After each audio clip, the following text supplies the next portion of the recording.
Jason looked himself over in the male bathroom's small mirror. It was fairly strange to be back in civilian clothes after a month of nothing but fatigues and exercise clothes. He half expected a DI to come roaring into the bathroom and cuss him out for not being up to code. He also couldn't help but note that the shirt and jeans felt unreasonably tight on him, which wasn't totally unexpected. He hadn't exactly been out of shape when he'd shown up at the Crucible, but the occasional gym visit didn't exactly compare the near-constant physical activity he'd undertaken since his arrival here. Once upon a time, he might have been self-conscious of the too-tight shirt because it might have led to people assuming he was some kind of muscle-bound jock who felt the need to show off his gains. Now he was worried that a passing female might take the too-tight garment as an open invitation for extracurricular fun.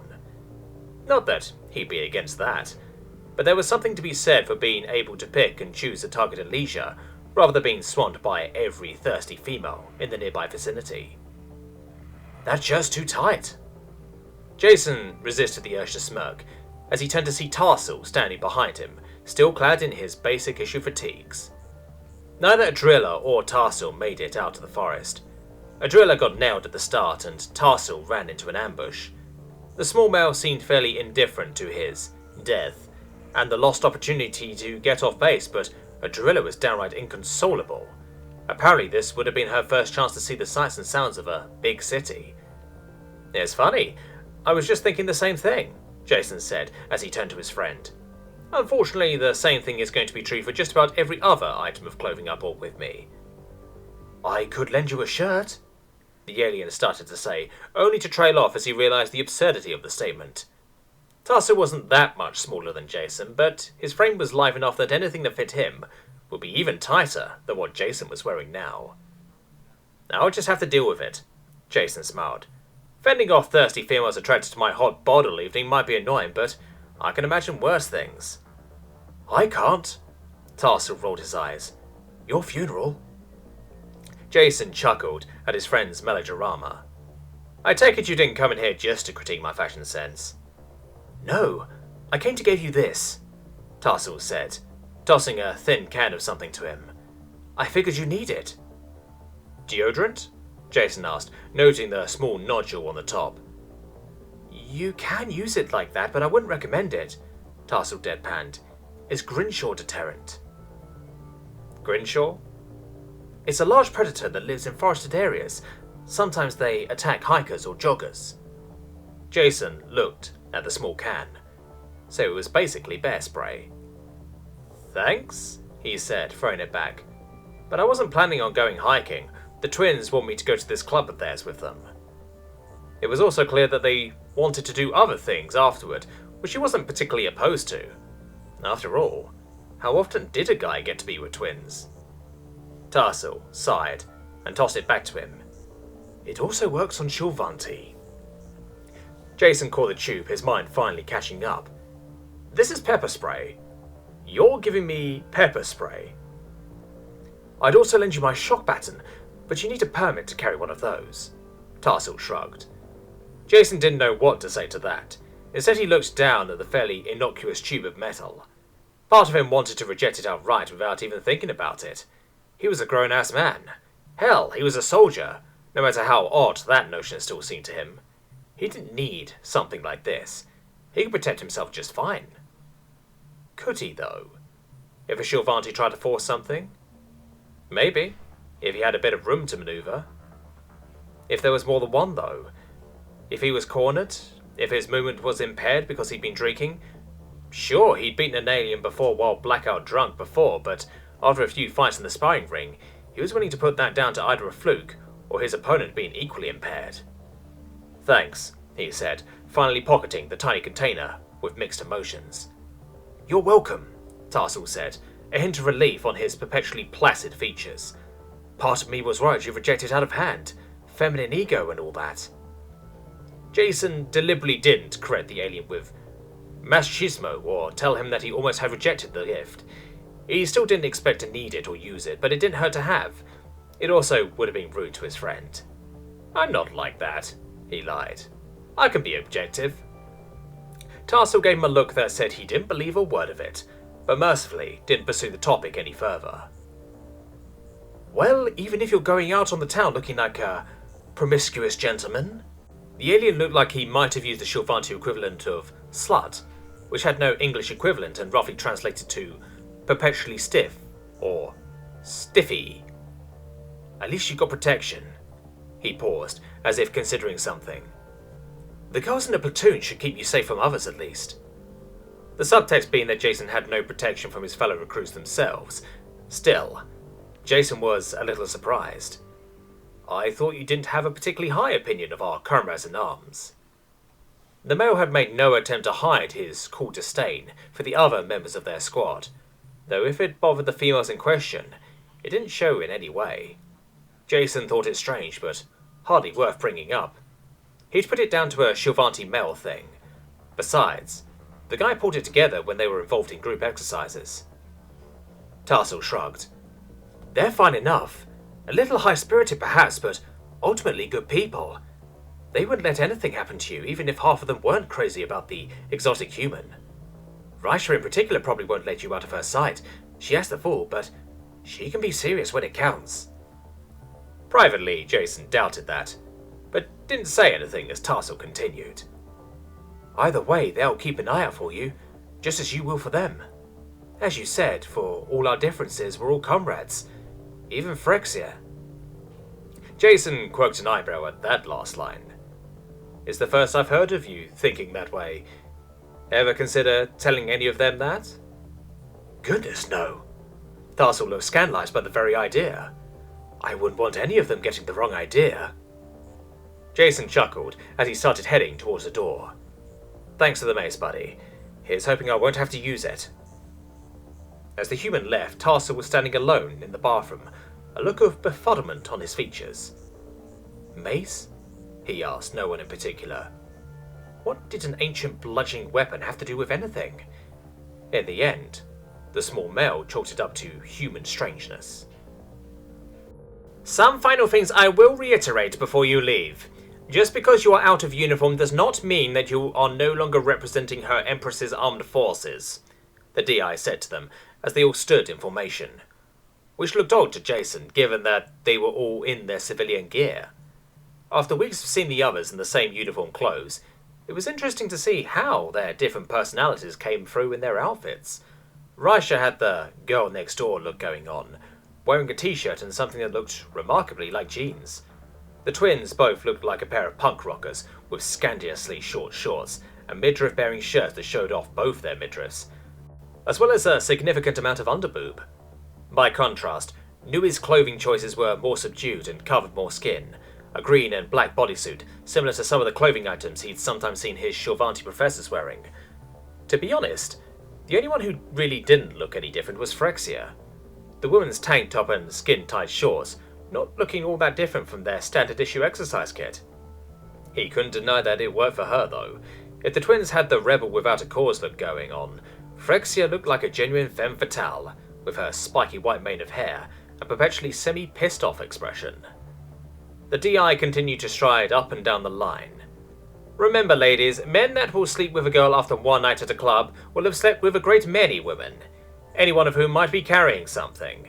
Medical science has come a long way, but I can assure you that catching crotch rot is still just as unfun today as it was during my own time at Basic. Jason watched Nui shift uncomfortably from her spot, and wondered if the woman might have had some experience with that, being the oldest member of the group as well as former military herself. Finally, keep an eye out for each other. You're a team. Marines stand together. If you see one of your platoon mates getting into trouble, help them out. Jason didn't miss the way the instructor's eyes roamed over him as she spoke, nor the way a few of his fellow recruits glanced at him out of the corner of their eyes. The notion might have been sweet if it wasn't so irritating, and he found his thoughts following the same loop as they had with Tarsal just a minute ago. He could still feel the unfamiliar weight of the aerosol can in his pocket. He wasn't some damsel in distress who needed people looking out for him. He could look after himself. The DI stepped aside, gesturing to the gates of the training facility.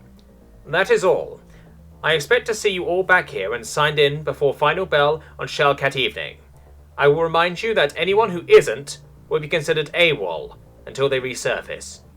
She looked over all of them, causing many to shift uncomfortably Dismissed. The group didn't so much move as stream out, each pressing a finger to the scanner on the wall to sign out as they slipped out. Truth be told, even as they stepped out of the training grounds, they weren't off military property. They were still surrounded by low squat military buildings as they walked down the street towards the public transit terminal. "I've always wondered what this stuff is for," Raisha murmured as they walked past a purple building with a glass entrance. "A warehouse? A barracks?" "Specialization training," Nui said, not unkindly, even as the twins rolled their eyes at Raisha's ignorance behind her. To be honest, Jason was resisting a similar urge. How did she not know? "Specialization," Raisha repeated. "Like after we graduate?"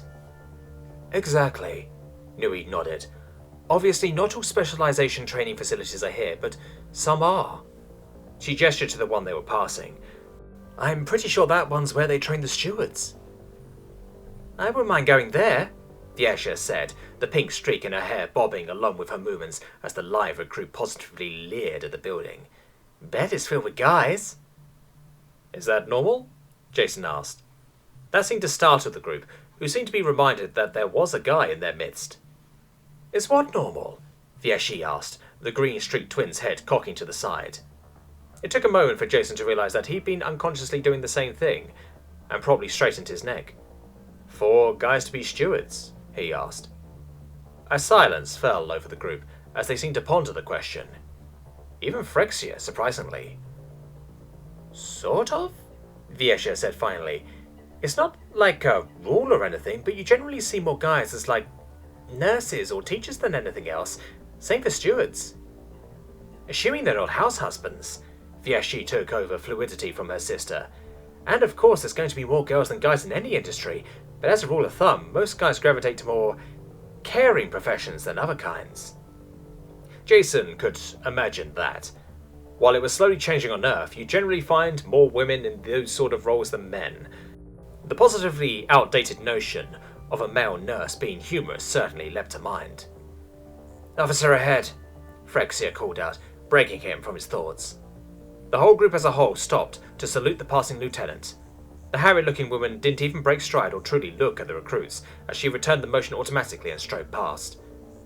Well, that wasn't strictly true. She definitely made sure to get an eyeful of Jason, but to be honest, it happened to him so often that he'd essentially tuned it out. "How far are we from the public transit hub?" Raisha asked as soon as the woman was gone. "Just up the road," Nui said. "Would you quit moping?" Raisha said as they clambered off the bus and onto the sidewalk. "I'm not moping," Jason said. "You are," Raisha teased. "Our buses don't fly or anything. Deal with it." "I knew that," he said. Of course he knew that. The vehicles the Shivanti used on Earth had been pretty mundane too, ignoring their space-capable shuttlecraft. Still, those had been on Earth. Part of him had hoped that now he was on an actual Shivanti world, their means of transport might have been a bit more fantastical. Nope, just a bus. A big bus, given the average size of a Shivanti, but a bus nonetheless. It had been interesting to see that the thing had male-only seating options near the front, though Jason had not availed himself of them, choosing instead to sit with his platoon mates. At least the view coming into the city had been pretty spectacular. "So, what do you think?" Nui asked curiously. "I don't think I'll ever get used to all the purple," he said, staring out at the massive city surrounding them. The strange purple alloy the aliens seemed to use for everything gave the entire city a strange, dull purple sheen that gleamed in the day's morning light. There weren't any skyscrapers. That was amongst the first things he'd noticed. Shivanti architecture seemed to disdain anything built too tall. Instead, surrounded by much smaller buildings stood massive square megaplexes that dominated the cityscape. Like a mall turned up to 100, the sprawling complexes were festooned on the outside with garish glowing advertisements in the runic script of the Shivanti, as well as moving pictures advertising all manner of goods. It was pretty overwhelming, even during the day, and he could only imagine how bright the city looked at night. The streets were also packed with people, though very few cars. Apparently the city had a pretty robust underground transit system, which meant that only vehicles with certain permits were allowed this far into the city centre. The noise was pretty incredible, but fortunately there was no smell of car exhaust to accompany it, just the stench of thousands of going about their day, combined with hundreds of restaurants and street food vendors. It wasn't quite Blade Runner, but it wasn't too far off either. "It's pretty cool though," he confessed to the older woman. Nui just smiled, gesturing down the street towards where the hotel they were going to be staying at was located. Jason had to admit to some small trepidation at stepping into the moving mass of aliens, who were all so much bigger than him, and he found himself thankful that he had his comrades around him, as the women essentially formed a bulwark between him and the rest of the crowd. Of course, then his pride got in the way. "You don't have to do that," he said, as he strode down the street. Nui cocked her head as she looked down at him. "Do what?"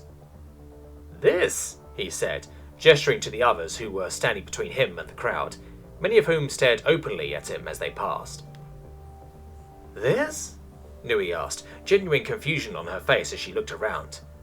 Eventually, though, she seemed to realize what he was referring to.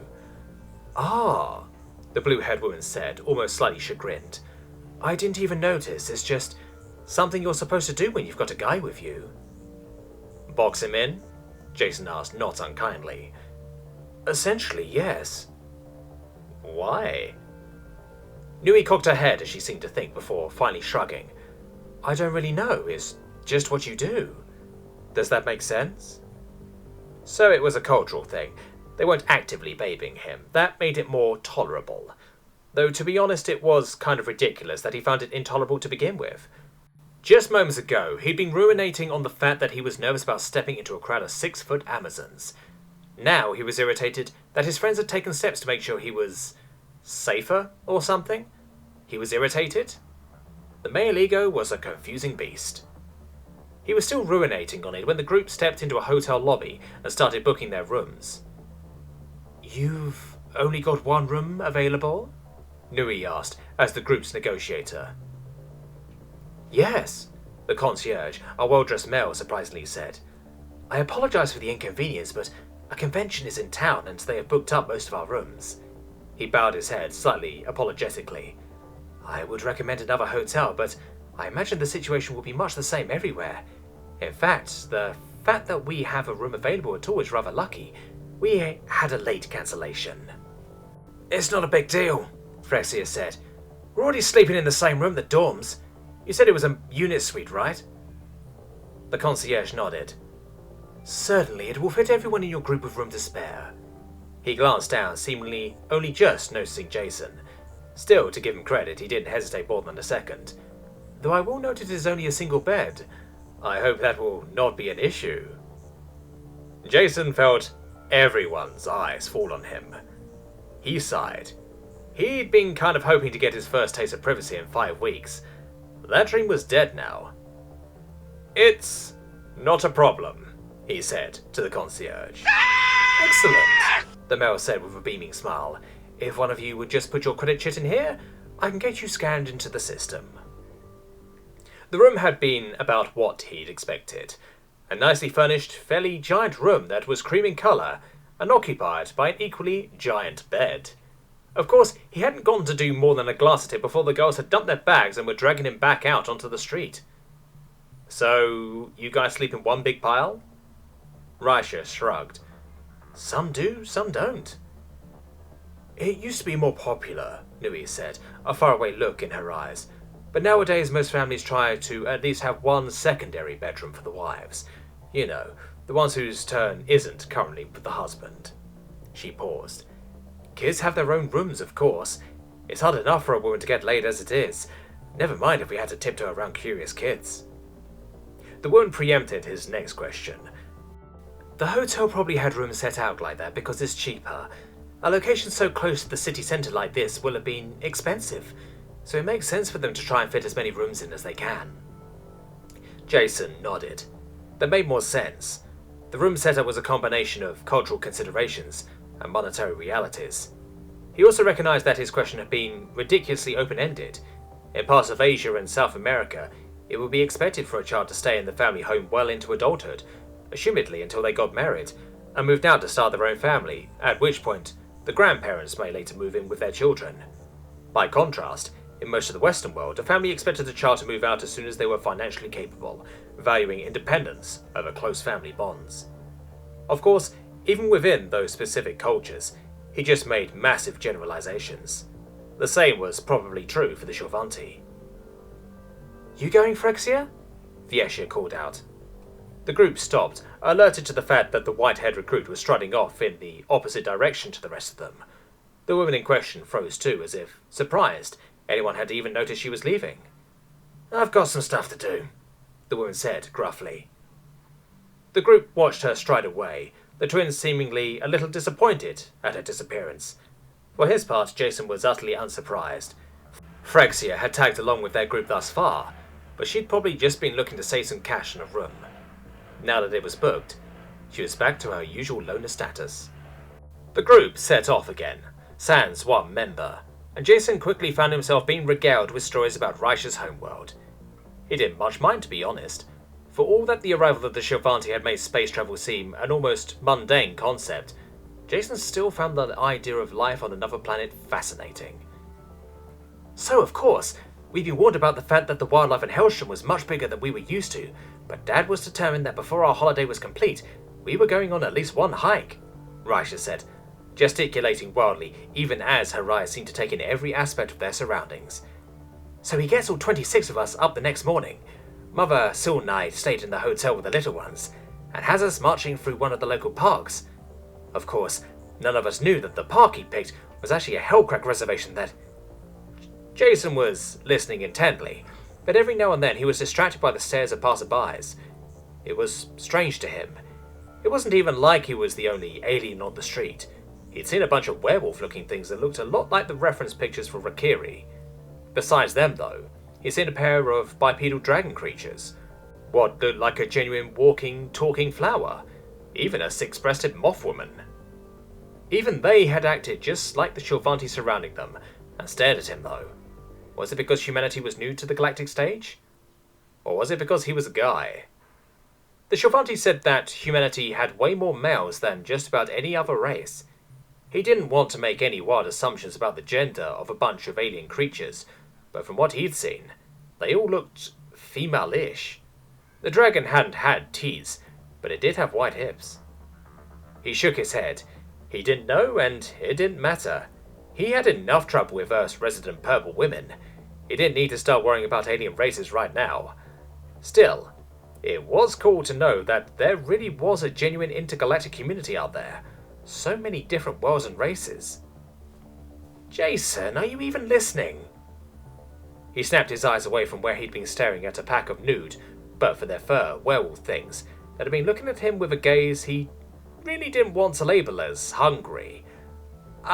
No, he admitted, summoning up enough shame to avoid lying.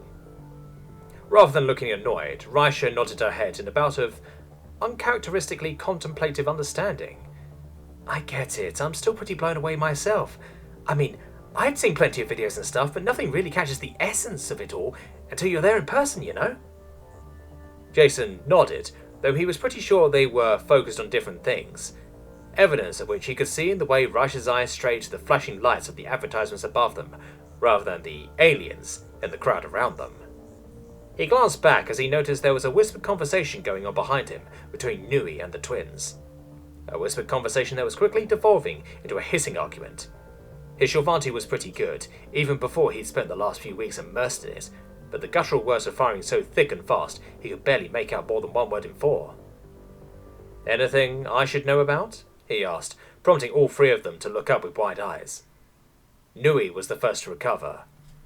"Rather than taking you along to show off and be eye candy, I suggested that you might enjoy somewhere a little more laid back than a loud club." The look of betrayal on the twins' faces was downright comical, as their mouths opened in horror. More to the point, Jason found the idea of a quiet night out more appealing the more he thought about it. He was an engineer by vocation and nature. Clubbing was not a part of that nature, not even on Earth. Sure, he'd been going along with the others, but it had been more out of habit than anything else. Now that an alternative was being offered, though. "I'd like that," he said, surprising himself by how much he meant it. "What?" But we were going to... Viesha started to say before her sister cut her off, the other twin almost physically slapping her a hand over her sister's mouth. Are you sure? Viesha asked, a squirmy Viesha held in her hands. Flux is really cool. It's got all the best music and drinks. It's got lots of guys too if you wanted to, hang out with them. Well, that partially explained why the twins were so excited about the place. It was also reasonably sure that their plan had been to buy entry to it with his presence. What he didn't understand was why the presence of guys was supposed to be appealing. Thanks, but no thanks. I think I'd be happier heading to a quiet bar or something with Nui. He smiled, trying to ignore the way the twins and Raisha too deflated at his words. Don't let that stop you guys from going, though. The twins glanced at each other, clearly disappointed at his decision, but willing to accept it. They started walking off, pausing, when they realized that someone wasn't following. Are you coming, Raisha? Viesha asked. The woman in question looked indecisive, glancing back and forth between him and the twins. I don't know if I should, she said. Oh, come on, Raish, Viesha said. You haven't shut up about Flux since we told you about it. You really going to back out now? It was clear to all of them that the reason Raisha was hesitating now was because it would mean splitting from Jason. Something he found both endearing and irritating. He didn't need an escort or a hanger-on. Raisha clearly wanted to go to the club. Given that she came from a planet that was mostly rural, she was probably excited about finally getting to live it up in the big city. You should go with them, I'll be fine, he said, catching her eye and using a little more firmness in his voice than he strictly needed. I'll go for some quiet drinks with Nui. You go enjoy yourself. That seemed to do it, and the recruit didn't resist as the twins jogged back and started bustling her off. It's all right, Raisha, he heard Viesha, or maybe Viasha saying. Even if we aren't bringing a human guy with us, we'll probably still get in. Places like this love to have exotic people in their clientele, and us being identical twins makes us pretty exotic. It's helped us get into tons of... Jason didn't hear the rest of the statement as the trio turned a corner. And then there were two, he said, turning to Nui, who smiled warmly back at him. Truth be told, this was probably the best outcome. He'd been craving some solitude for a while now, but he was simultaneously wary of being alone on an alien planet. Nui was a good compromise, given that the more mature one was less boisterous than her younger companions. It's just down the road here, she said, gesturing in a different direction to the way the twins had gone. Jason nodded, and followed after her. Whether Nui's relative calmness, because she was older, had been married before, and was thus less desperate for male affection, or simply the woman's nature, he couldn't say. All he knew was that it felt like a weight off his shoulders as the pair of them walked down the street in companionable silence. As Nui relaxed into the battered leather of their corner booth, she noted with some satisfaction that Jason seemed a little more relaxed. It probably helped that this was the first time in weeks that he wasn't being crept on by a horde of horny girls. Certainly a few of the bar's patrons were glancing his way, but at a dive like this, most of them were more concerned with forgetting their problems than getting laid. 2 Brew Grails, thanks. She raised a hand to the passing waitress, getting a hurried nod in return. She turned back to the table only to wince at the frown on Jason's face. Whoops. Probably shouldn't have ordered for him. An old habit from her ex-husband that she'd have to get rid of. It was odd to be single once more, no longer part of the unit, even after months on her own. Fortunately, the diminutive human was pretty easygoing. He didn't kick up a fuss, even if he was unhappy. She wondered if that was a Jason thing or a human thing, just rolling with the punches like that. A Shilvanti male would have been giving her the cold shoulder all evening for that kind of misstep. Of course, that was part of the human's problem. Though she'd never say it, Jason only had himself to blame for the attention he got from the rest of the cadre. A guy couldn't act like he did and not expect some kind of reaction. Hell, he hadn't even blinked when they reached their destination. A lot of guys would hesitate at the thought of walking into a bar as seedy as this with a relative stranger, even if they were comrades. Jason had just walked straight in. Yep, only himself to blame, she thought, as she took a sip of her first drink. The rest of the recruits in the platoon were good girls, sans Tarsil, but they were only mortal. Hell, Nui had been married before, but even she Could feel her blood heating up when the human just spoke to her without a care in the world, as if it were nothing. And walking around without a shirt like that? How shameless could a guy get? She frowned a little, even as her blood rushed slightly at the memory. She used the arrival of their drinks as a way of hiding the slight flush that came over her as she turned to thank their waitress. Not that the girl noticed, instead staring at the human as he gave his own thanks. The older woman raised the frothy blue liquid to her lips. Thank the Empress her ex-husband had raised their own boy better than that. Greft was a proper gentleman who knew better than to trust girls or flaunt himself. She smirked wryly around the rim of her glass at the thought. All the girls in the cadre thought she only had a single direct daughter. She wasn't dumb enough to tell any of them she had a beautiful baby boy, even if he was nearly a man grown now. She had learned from her militia days to avoid mentioning him, to avoid a deluge of requests for pictures more than anything else. Her smile dimmed at the thought as she put down her mug. Truth be told, even if the others had asked, she didn't really have any recent ones of her boy. He hadn't wanted to move out of the boonies with her. He wanted to stay with his dad and those bitchy former sister wives of hers, back on the homeworld.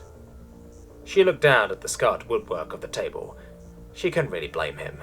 She might have birthed him, but they weren't that close. She hadn't been much of a mother to him growing up. Always working, always another training exercise, always another deployment, another meeting. Even though she'd effectively given it all up, she was proud of the fact that she'd reformed her local militia band from a disparate group of layabouts into an actual military unit. But there was no denying it had taken a toll on her home life. She missed her boy, but him being with his father was probably for the best. She looked over at the human across from her, who seemed to be enjoying his first alcoholic alien beverage, she assumed. She supposed, from the outside looking in, someone might make the mistake of assuming she might see Jason as some kind of surrogate for her son. That wasn't true. Even if she wasn't sure her maternal instincts had been dead on arrival, Jason acted nothing like her son. He was far more independent for one, and flirtier. Hell, even as she had the thought, the human caught her gaze and smiled at her. She tried to stop it, but she felt her pulse quicken. She knew deep down he didn't mean anything by it. He was just being friendly. He was a human, and they acted different to Shorvanti guys. Different culture, Nui, she repeated in her head. Still, she couldn't help the way her pulse quickened, and the way her female instincts begged her to capitalize on a male that was clearly giving her signals, lest some other female steal their precious opportunity. She took a sip to cover the tiny blush she was now sporting. Human guys were dangerous. Hey, Nui, is that you? Turok shit.